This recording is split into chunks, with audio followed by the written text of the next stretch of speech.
Montevideo, y ya está con nosotros en estudio Carlos Luján, que es politólogo, especialista en relaciones internacionales, docente e investigador de la Universidad de la República. Un gusto recibirlo esta mañana. Es un gusto para mí estar contigo.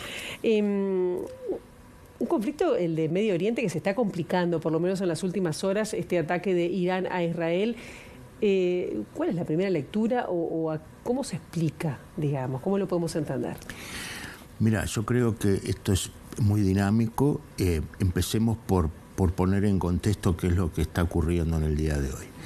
Hace menos de 2 horas, el Comité de Guerra israelí, que son 3 personas, el primer ministro, el ministro de Defensa y un representante de la oposición que se avino a participar, está reunido. Sí, se reunió el domingo, se reunió el martes, se vuelve a reunir hoy.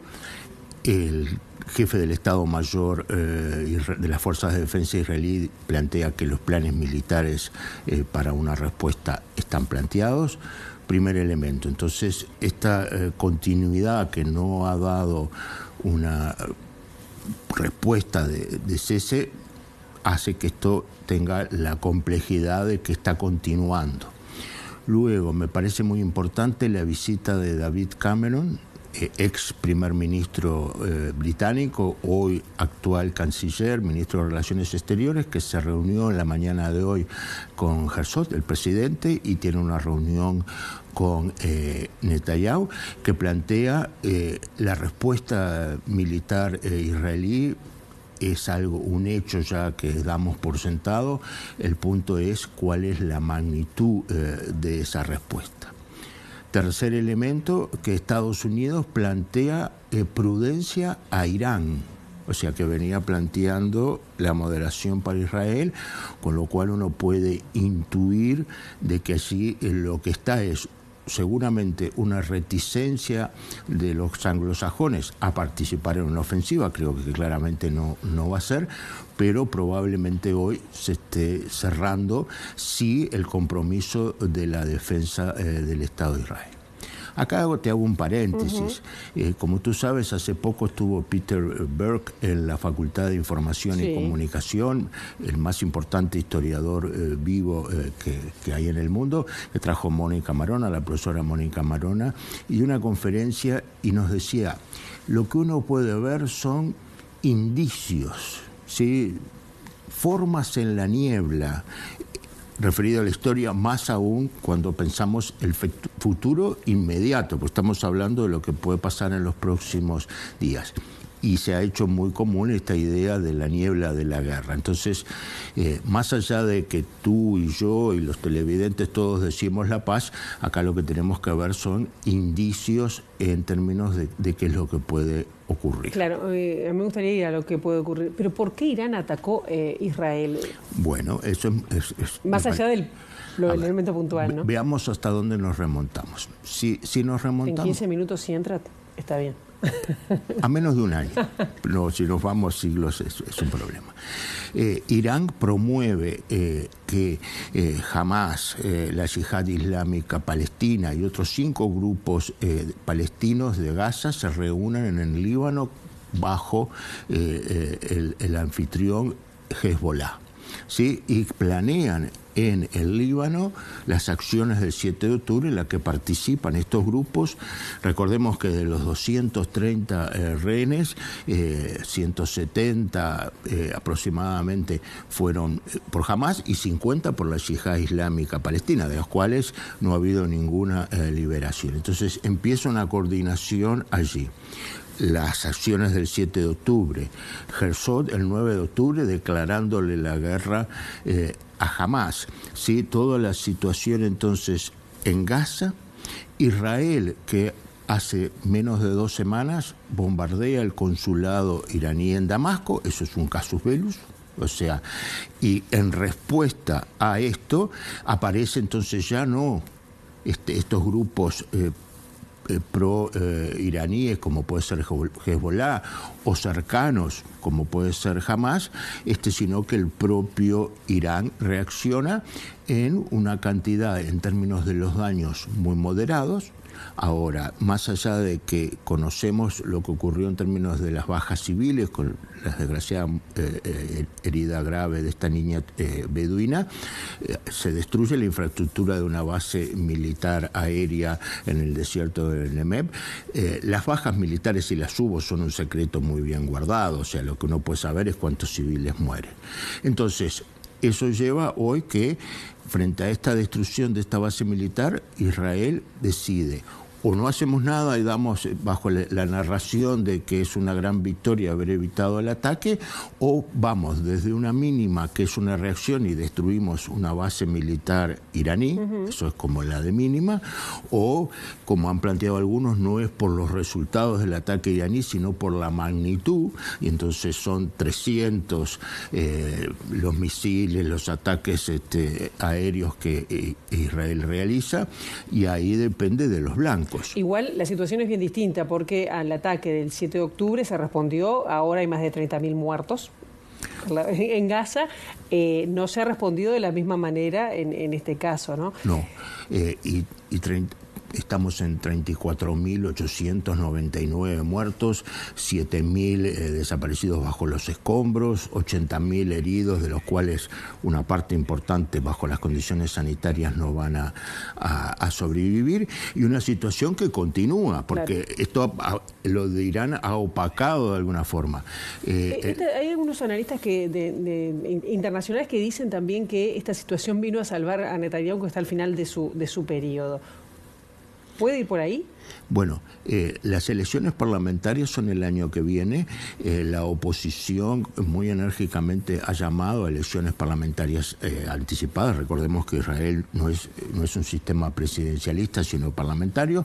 Netanyahu está resistiéndose a eso, y en la medida que el conflicto continúa, que estamos en guerra, es muy difícil hacer elecciones en el medio de una guerra. O sea, si diríamos que los intereses del gobierno, que no tienen por qué ser ni de los del Estado israelí ni del pueblo judío, pues son cosas distintas, es que la continuidad de esta situación lleva a que no se posponga, y siempre ganar tiempo es una buena cosa, porque no solo estamos hablando de la posibilidad de la derrota de Netanyahu, sino que puede enfrentar juicios. Le voy a hacer una pregunta capaz que es rara. ¿Quién gana con todo esto? ¿Quién gana? ¿Las potencias occidentales? ¿Quién gana? Bueno, primera cosa es que a veces perdemos todos, ¿sí? O sea, que no es un tema de ganancia. Creo que la primera que se sacrifica es la paz, y por lo tanto aquí lo que ha habido es 1.200 muertos en el 7 de octubre, rehenes, una parte importante israelíes que no han vuelto a sus casas, familias destrozadas por eso, 480 muertos palestinos en Cisjordania, que a veces olvidamos de esto, expansión de los colonos en Cisjordania, y lo que tú ya planteabas con respecto a Gaza. Entonces, uno puede decir que Hamás logró como su objetivo frenar los acuerdos de Arabia Saudita y otros países árabes con Israel, logró recolocar la causa palestina, ahora a un costo que para ti y para mí es tan exorbitante que no le veríamos sentido. Y esto complica a las potencias, el realineamiento de las potencias occidentales.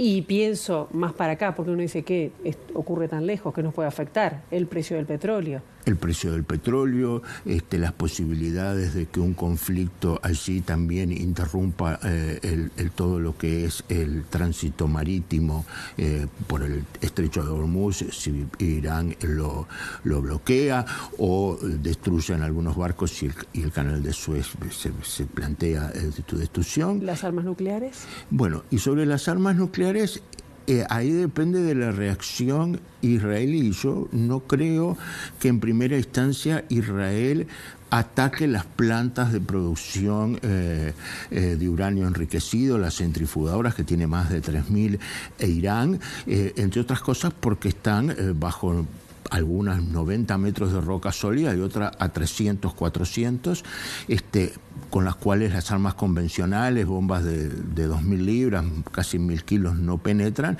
y debería utilizar armas nucleares tácticas. Ahora, ese sería el gran objetivo. Ya lo hizo en el pasado, pero con armas convencionales, que bombardeó una planta. Luego, en la época de Obama, hubo un ciberataque que destruyó más del 70% de las 3.000 centrifugadoras iraníes. Pero ha matado no más ve de que 7. ahora se pueda No, ir ahora por ese lado. el punto es, supongamos la hipótesis de mínima que hay una reacción que destruye una base militar y algo así como ojo por ojo, diente por diente.